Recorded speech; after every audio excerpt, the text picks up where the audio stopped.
What's up, everybody? Ghost Girl 007 here, and today's video is going to be a read with me. This is episode 10 of Haunted Reads, and right now we're reading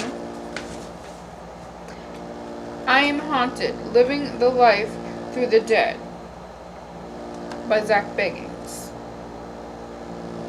The inner story of his life. So right now we are going on page 22. About to start to read this page.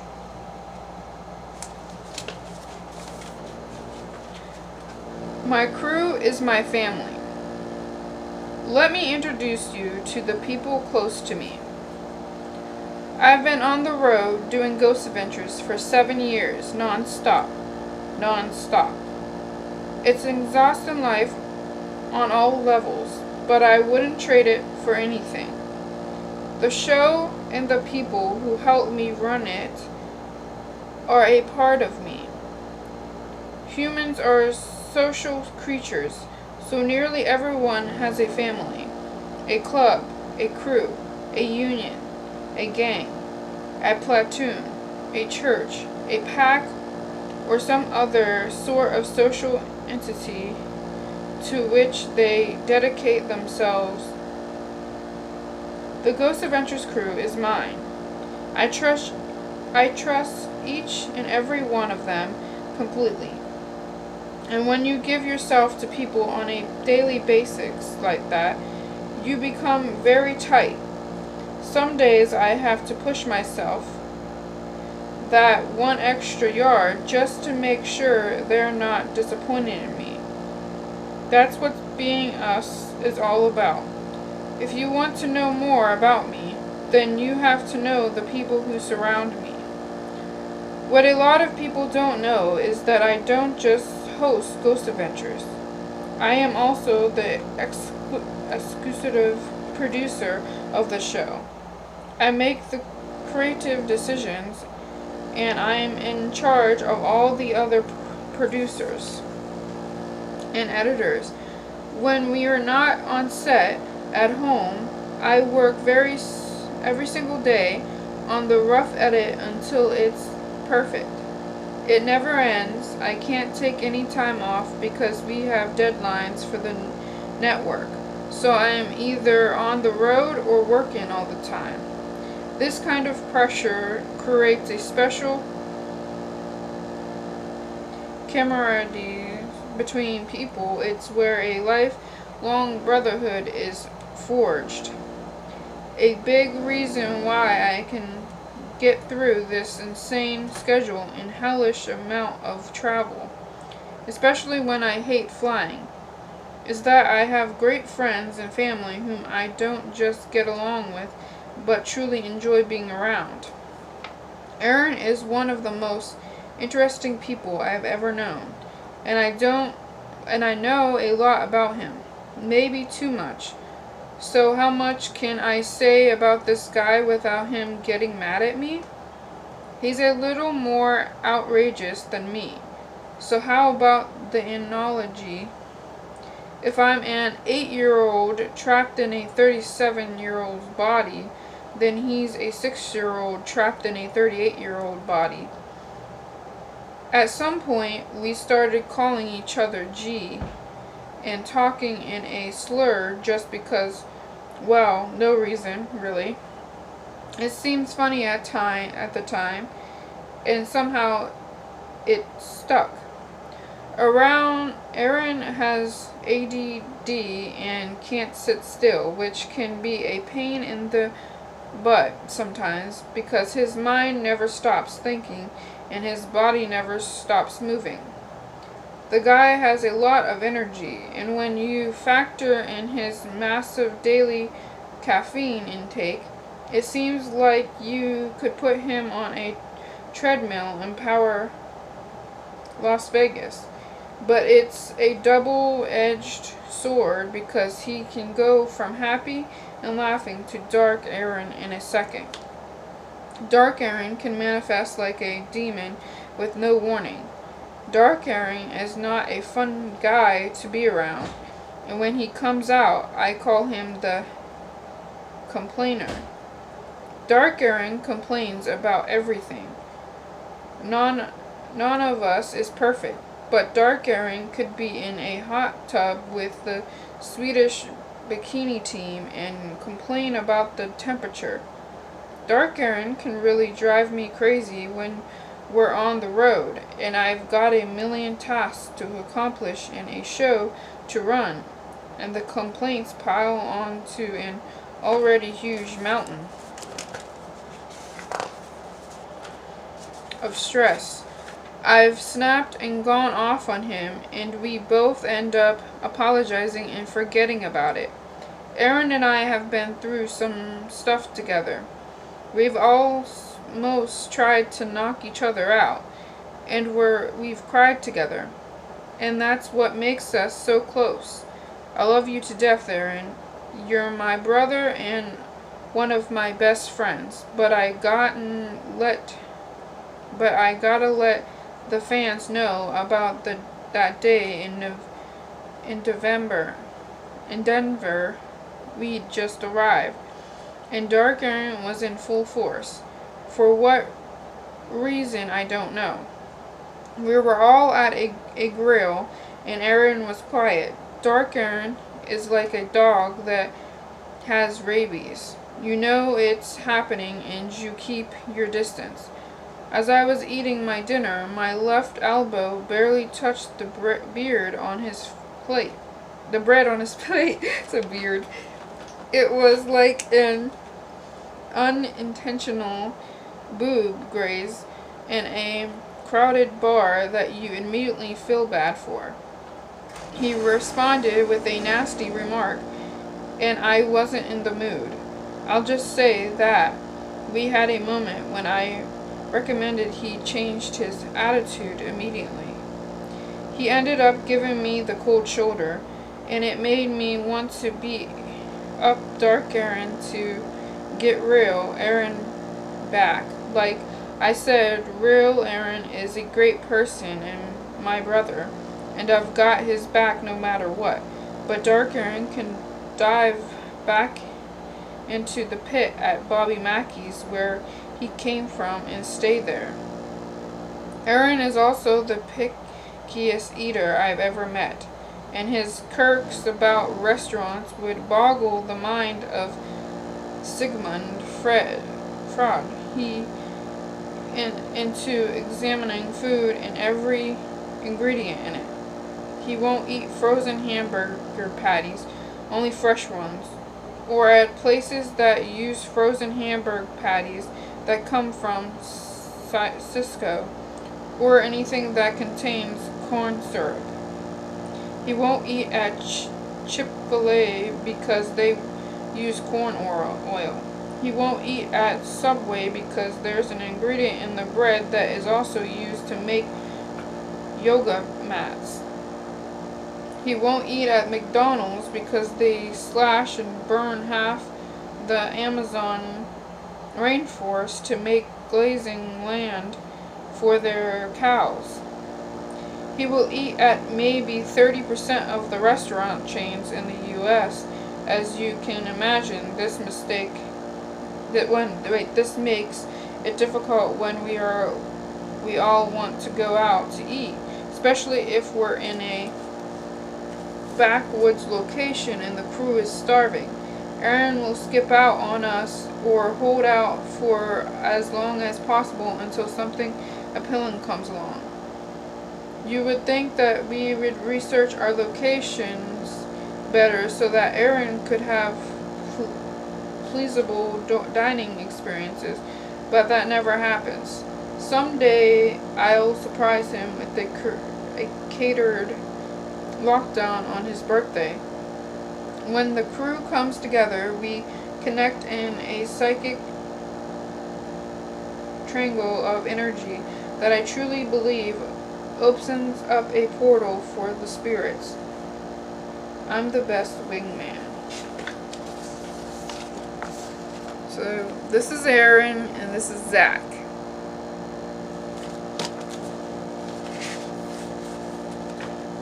to communicate with us and through us. I think our meeting back in 2003 was more than a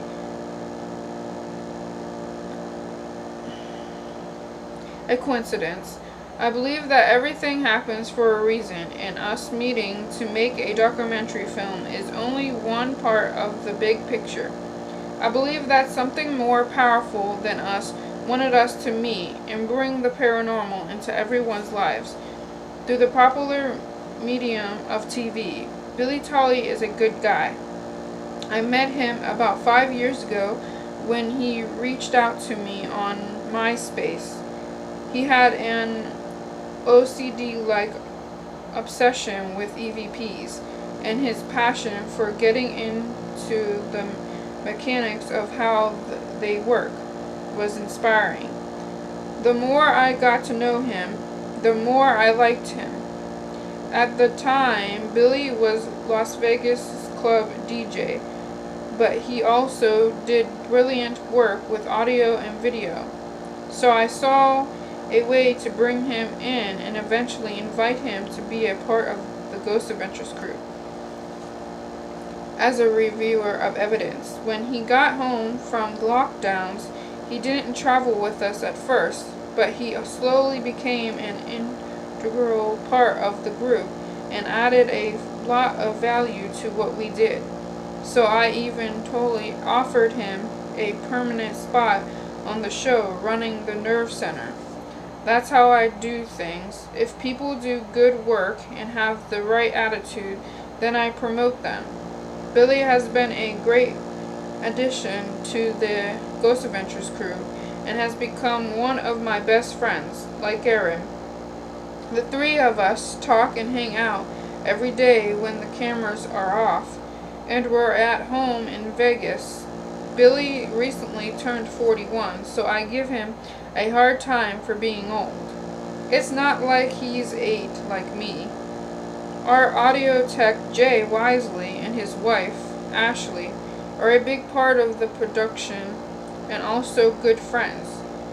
Jay is one of those guys who's always there when I'm having a health problem.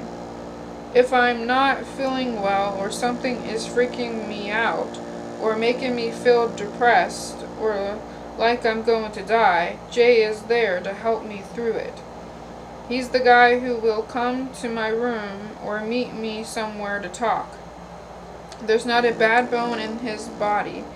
He's as genuine and compassionate as they come. So I do whatever I can for the guy.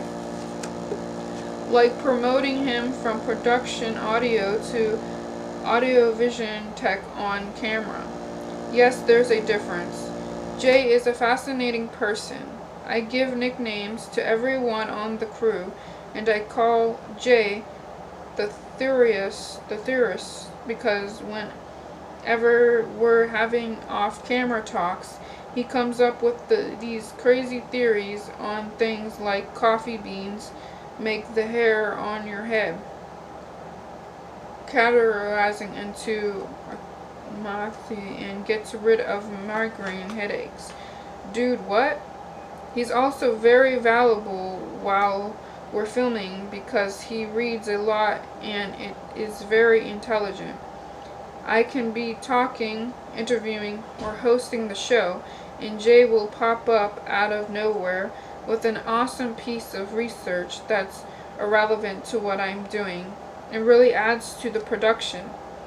He is like Alex Trebek on speed. Case in point, we were investigating the Pioneer Saloon in Goodspring, Nevada. During lockdown, a woman's voice came through the spirit box and gave us her unusual name. As soon as he heard it in the Nerve Center, Jay got on the phone, searched the census reports from the 19th century, and found this woman's name. So we knew that the spirit we were dealing with, that's the kind of quick wit and dedication that makes the show better. Plus, he's never in a bad mood, and you'll never hear him argue with anyone. so he is great to have around, except for his diet.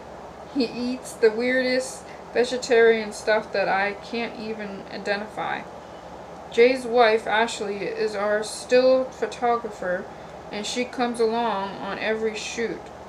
During the first 2 days at any location, Ashley takes still photos of us while we're doing interviews, researching the location, getting B-roll footage, setting up, or whatever. All her photos get uploaded to travelchannel.com, and she definitely is a part of the Ghost Adventures inner circle.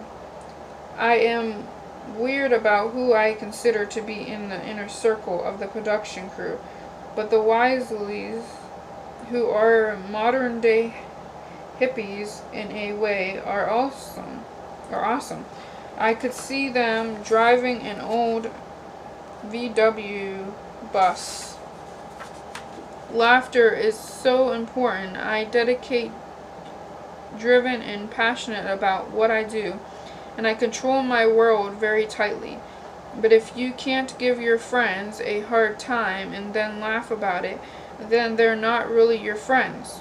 Or you're in a bad situation that needs to change. We rag on each other all the time and just laugh it off. It elevates the pressures and stresses of doing what we do. That's the thing about us. When we're not filming, or when I'm not under the intense pressure of doing an investigation and delivering a great TV show, as the producer and or director let loose, when I'm not that Zach, I'm the goofy Zach, the kid trapped in an adult's body Zach. Within our core family, we joke around a lot, make stupid Vine videos, tweet to each other, and talk in our own silly language on the set.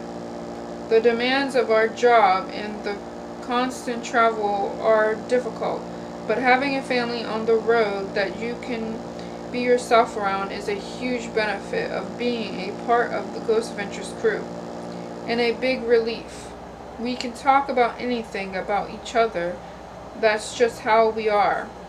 When you live on the road as much as we do, with such a big group, you get to know them whether you want to or not. At times they drive you crazy, and at other times you can't live without them. If one of us isn't feeling well or is in a bad mood, the other one picks up the slack. We're a great big dysfunctional family that works well together whether we're on set or off. I think the world would be a better place if everyone had this kind of tight-knit support system. For the most part, humans are not lone wolves, but pack animals. We congregate in groups, identify with those groups, and make sacrifices for those groups. Whether it is hockey team, a police squad, or a firefighting crew, the people you work hard with become your family, and that's certainly true of the Ghost Adventures crew. That's what makes it so rewarding, the people. And that's a picture of a lot of the crew.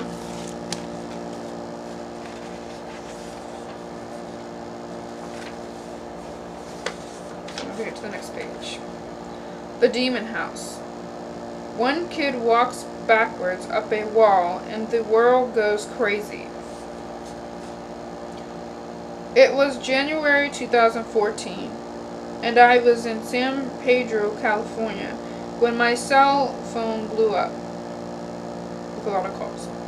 Hundreds of emails, tweets, and text messages began pouring in about a family in Gary, Indiana, that was possessed by a demon.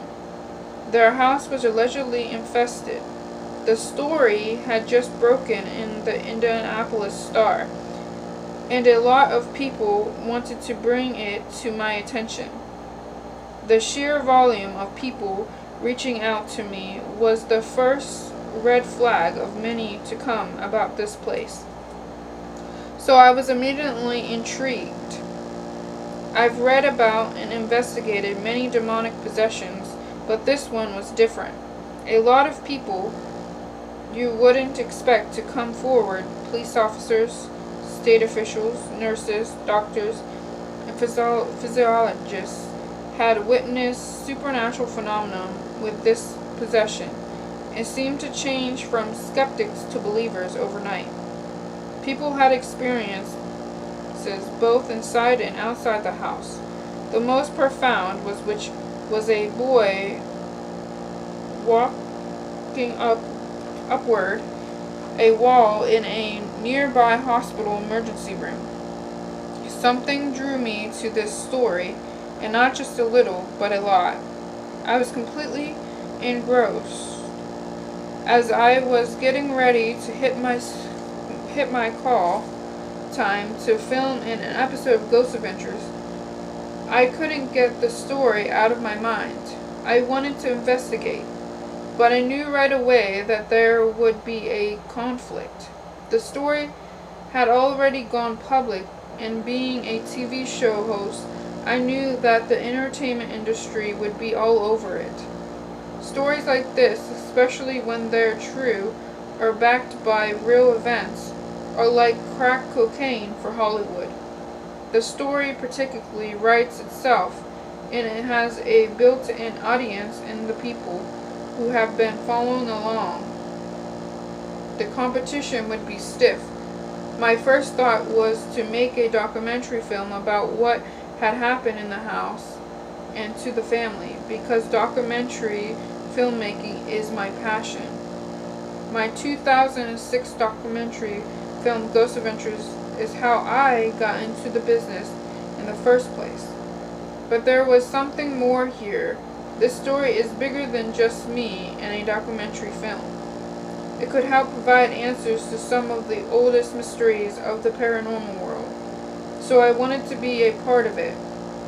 It's like an autopsy finding out that a huge meteor has just hit Indiana, and there are fragments of it all over the state.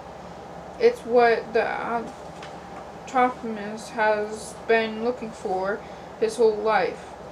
And suddenly it's in Indiana. So to me, getting involved was not a want, but a need. It was one of the most credible and witnessed demonic possessions I've ever heard about in the media, and I had to get involved. I hadn't made a documentary film since 2006, and this project had a lot of great facets to it. A great story, public interest, and an unexplained paranormal phenomenon. It wasn't about the money or about exploiting anyone. I wanted to be a part of a historic paranormal event, and there was no way I was going to be stopped. The first thing I did was call my golden connection, Dave Schrader. Dave and I have worked together on many projects, including Paranormal Challenge, Darkness Radio, and Coast to Coast Radio.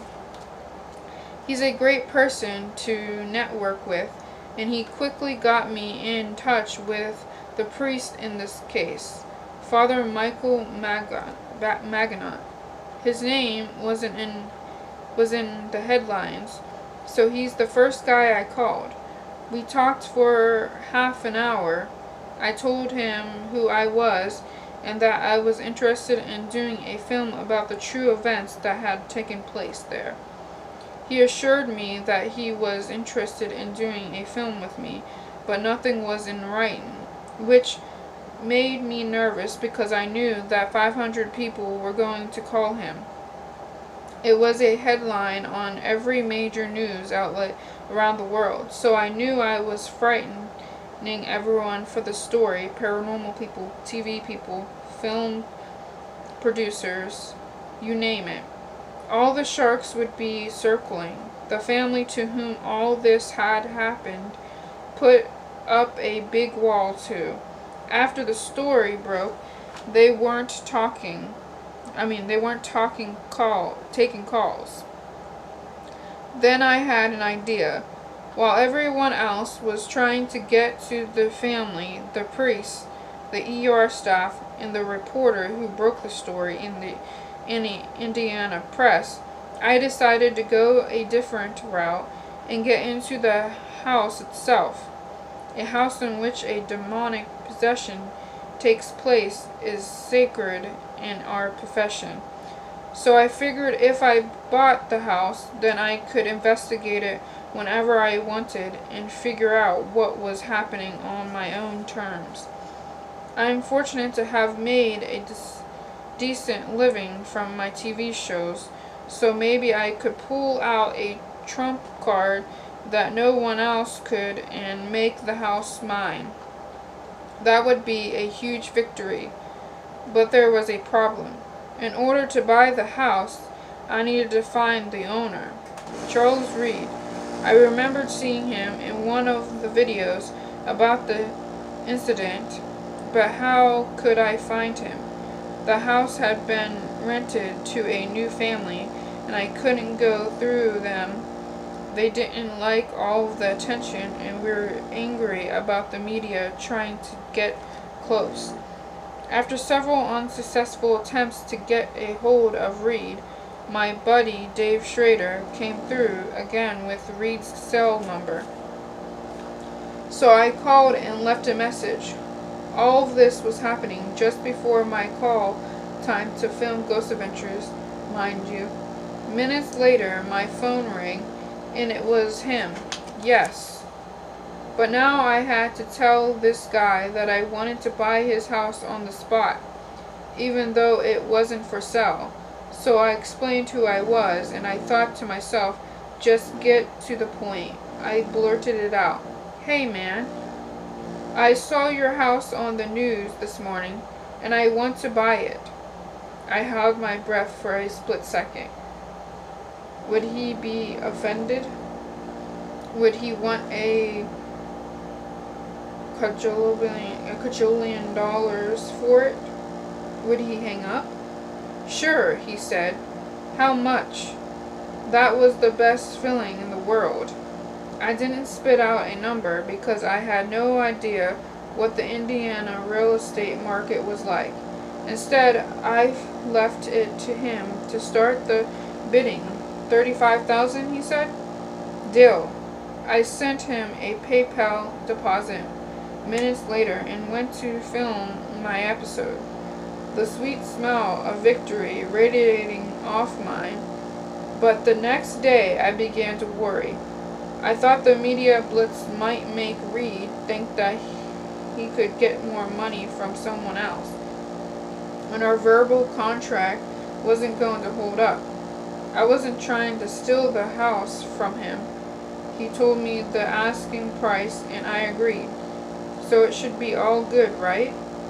I called him back and asked him to send me an email stating that I had bought the house and that he received the deposit, which he did. That made me feel better. So I had my foot in the door, literally. The house was mine. At this point, it wasn't so much about making a film, it was about getting into the house and investigating it for myself. I had to see the forces at work in Indiana that had caused such an uproar, but it's never that easy, is it? Somehow, word spread that I bought the house, even though the transaction between Reed and me was private. Marisa Presti, I can't even say that name. The reporter who broke the story for the Indianapolis Star called me, asked for details, and asked if she could publish them. I was shocked at how quickly she'd learn about the purchase, but I said yes. I wasn't trying to hide anything, so why not? Her article came out the next morning, and I was flooded with media requests like never before. Seriously, I've never had so much media attention in my life. From Germany to Australia to every news source in the US. The home page of the US Today website reported that I had bought the Demon House and planned on doing an investigation and possibly a documentary or a featured film, in which that article came a lot of interviews requests. I was asked to be on Inside Edition twice, and I did those interviews back at home in Las Vegas. During the interviews, I explained why I had bought the house and what it meant to me. Because of the number of credible witnesses who had seen supernatural things, including 3 police officers from 3 separate jurisdictions who had witnessed events that had made them believers, I couldn't resist being a part of it. A demonic possession is a fight between good and evil over a human soul. When an exorcism is conducted, a priest fights with the devil for the human being who's infected. We can learn a lot from these exorcisms. Religion is taught through sacred texts like the Bible, but for atheists and non-believers, the Bible is still a book, and it's the story of Jesus Christ, a man. He's not here to sit down and tell us that everything ever written about him is true. Having faith means believing in his teachings, which have been passed down through many generations. And people believe in different gods. Christianity, Judaism, Islam. These are all belief systems, and they are different for everyone. But an exorcism that involves supernatural events that define the laws of physics and scientific explanation, I believe something godlike is connected to this event. At the very least, there is a force at work that we don't understand, but should strive to. To me, this is the crux of being a paranormal investigator. A lot of people don't believe in anything that they can't see or feel, so a possession is a way we can see God and the devil and justify our religion beliefs. Many find it scary and want to get away from it or deny it, but I want to be there to document it and learn from it. Like a storm chaser rushing to the next killer tornado, I want to find proof that there's something more than a living physical body that can also exist on the other side. It would give us answers to so many things we don't understand yet about life, the afterlife, God, you name it. There is a big risk that goes along with all of this. We don't understand what we're messing with. The highest members of the clergy can't tell us exactly who God is or how he came to exist. There are the theories and scriptures, but to actually witness God defeating the devil in an exorcism, I think that's the most powerful material event in the living world that lets us witness the power of God. It's more powerful than prayer, and in prayer you wait for a response. There's no beam of light while you're praying that I know of that shoots down and enables you to talk face to face with God. People who want to feel God go to church and raise their hands to get a closer connection to him. Sometimes they think they feel him, and some people might. But there are more mysteries surrounding God than anything. But in an exorcism, you can actually do that. Feel the power of God. It's what I think combat must be like when an enemy soldier gets shot. When the bullet hits the enemy, you see the effect it has on him. In an exorcism, when a priest says the words of God, it's like bullets hitting the demon and determining and debilitating it. It's proof to me that the power of God is real. Seeing exorcisms work has made me more religious. So we're going to stop there for the day. And if you like videos like this and you would like to see more, comment down below and like and subscribe and let me know what you think about the video. But until next time, everybody, keep up with the spooks.